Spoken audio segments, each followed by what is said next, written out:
kainit kung magmahal kay Pangulong Bongbong Marcos.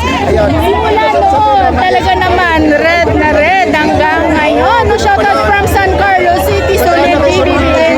Wow, shoutout po sa mga taga San Carlos mamaya. Hapunan, pagod na yan, wala pang ayuda. Alam nyo po, dito nyo malalaman yung totoong suporta. Tama po ba? Wala ayuda o wala suporta pa rin? Oh, diba? Ganito po sila. Tingnan nyo, ang gaganda ng mga Wala pa tayo sa kaya abangan nyo na po. basta mga nakapula, mga ganda. Sino ba yung nakaitin namin? Okay lang, maganda ka pa rin, ma'am. Oh, diba? Nakakatuwa. Oh, diba? Yes, oh, diba? Talaga naman, sulit, no? Sabi nila wala daw po na sulit dito sa Pangasinan. Totoo po ba? Totoo ba na walang sulit? Hindi, diba? Oh, sulit talaga. So, diba nagkamali lang ng ano, ng sagot. Oh, diba, Sarah, itim ang isip. Totoo po yung Joy. Pakita mo kung kagapuan ng lawak ng mga tao. Baka mga 300 lang yan. Alam niyo po, yung mga nandito, wala pa po ito sa katiting. No? So, maya-maya, ayan yung sa mga gilid-gilid dyan, no? Ayan, tingnan mo, sa may mga puno na yan, nakikita niyo doon, ha? Ayan sa mga dulo na yan doon. Yung mga puno na yun, kung sila nakisilong kasi nga, makainit, diba? Pero itong ating mga magagandang mga kababayan dito sa Pangasinan, oh, mga taras! Magsalita nga po kayo ng ano, salitang Pangasinan. Oh, kumusta kila? Wala nga niya ang dagupan. Oh, diba? Kumbaga, ang sinasabi na... Eh, di natin maintindihan pero masarap pakinggan. Natagat na tayo, Ami. Oh, ano ibig sabihin ko nun, ma'am? Ay, good morning. Ano po yan ang ano po? Chicago. Ano po yun? Oh, good afternoon. Oh, diba? Kahit pa paano may natutunan po tayo dito, no? Salitang Pangasinan, diba? Daan tayo, ha? O, masarap ang rellenong bangus dito. Ayan na, dito sila. Oh, nakakatawa. Masanto si Agaw Ig, si Kayun, Amin. Ma'am, ano po yun, ma'am? Agahan. Masanto siya Agaw Ig, si Kayun, Amin. Ano po yun? Ano na, merienda na. Okay, o diba? Binabati po kayo dito ni Road to 200 likes, mga Mr. ano po, tawag dito, asan na yun? Ni Ma'am Smiley. Ayan, taga Pangasinan. Nakakatuwa din mga viewers po tayo ng mga OFW po ito. Ang taga nandito po sa Pangasinan. Oh, mga kababayan natin na nandito. Sarap presidente ng impyerno. O diba, Sarah, ang presidente daw ng impyerno. No, salamat po Sir Eduardo Chica, sabi ni Ma'am Smiley. Sarap po. Smiley. Ngayon, magkakaroon po tayo ng conference. Doon po tayo sa... Parang nagkakita sila si Ma'am Smiley. Sa PDP Health Board ng Basilio Board lang, hindi pa puno. Sabi ni Sir Wisely. O diba? Pero ito tingnan nyo naman tingnan nyo mamaya pagpasok natin doon sa loob ng stadium ng Stadya kung gaano kadami itong ating mga kababayan na nandito sa Pangasinan. Grabe. O diba? Narinig nyo po yun guys. Sobrang init pero look at that, no? Ganito po nila kainit suportahan yung alyansa. Grabe. Kahit po ako, kumbaga parang natatouch talaga sa dami po nila. From Bacolod Negros Occidental, Solid Loyalist. Ayan, shoutout po Sir Moore. Sir Mori, yan. Loyalist yan, basta mga Ilocano. Shoutout Ma'am Juliet, no, diba? Ang pinapalabas po kasi ng mga DBS, no? Yung wala na daw po mga taga-sulit North, no, diba? Shoutout from Ma'am Juliet, no? Welcome to my life. Shoutout po sa inyo, no? Kajayhan sa Badya ko from Alicia. Okay, store. Ayan.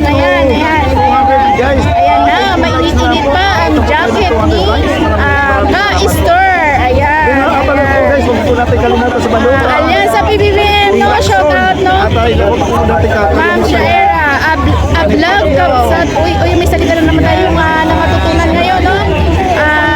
Agyab kakapsat, mga Ilocano. Shoutout, Sir GB.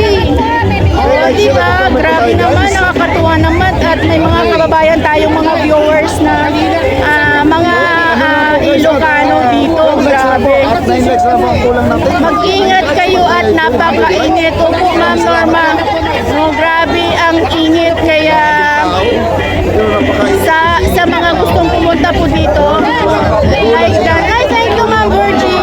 Ayan, nadadyakitan na po kita, Ma'am Virgie, kahit na mainit, no? At tayo po ay, wait lang. Taga saan po kayo, Ma'am? Okay. So, excited na po ba kayo makita mamaya yung alyansa? Okay, solid po ba yung alyansa dito? Straight po ba tayo dito, Ma'am? O, di ba? Ay, sabi po kasi nila, hindi daw totoo na solid dito sa Pangasinan ang alyansa ni Pangulong Bongbong Marcos. So, di ba? Patunay si Ma'am at ang iba pa nating nakakausap ngayon dito. Thank you, Ma'am. Ayan si Ma'am, o, di ba? Di ba? Nakakatuwa, no? Taga saan po kayo, Ma'am? Oh, sulit din po ang alyansa para po sa inyo. Oh, di ba sulit? Oh, sulit na sulit, di ba? Nakakatuwa. At ano oras po kayo nandito, Ma'am? Kanina pa. Oh, di ba? Kanina pa. Nakakatuwa, no? Oh, sulit alyansa. Oh, di ba? Nakakatuwa at talaga naman sinasabi nila na sulit ang alyansa dito. Francis, that time na pinutunan, nasa hospital pala. Palabas pala ng hospital. Ako lumilabas dito ko nakawin ko sa Ayan guys speaking of may kasama tayo dito, speaking ng kay isa din po si Pope Francis, guys, remember, no? Anong ginawa, anong sinabi ni Duterte kay Pope Francis? Di ba, minura-mura niya? So, naiintindihan niyo po ba yung salitang gaba, yung salitang mirisi? Yun yung ngayon ang nangyayari, di ba? Kaya ayan, no, di ba, maniwala ba kayong may karma?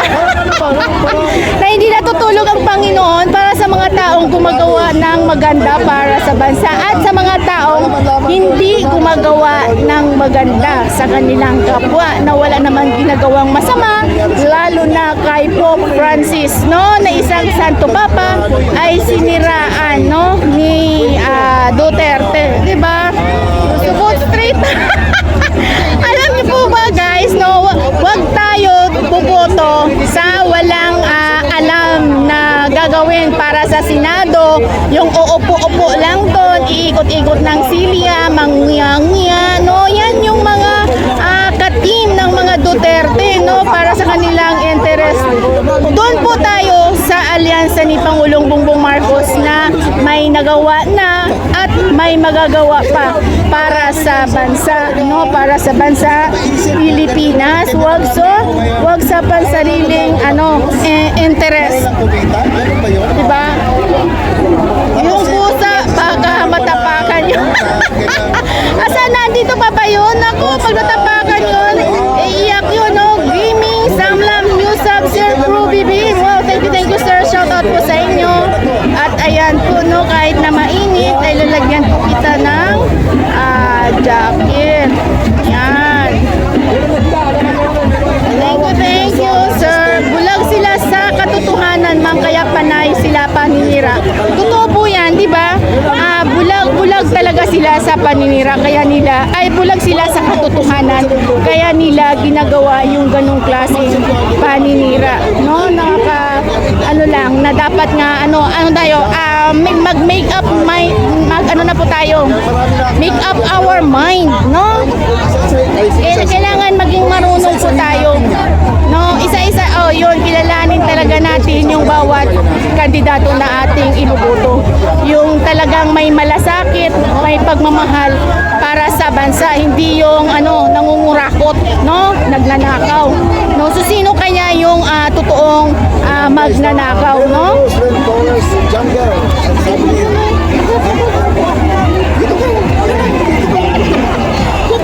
Oh, shout out Australia! Wow, shout out!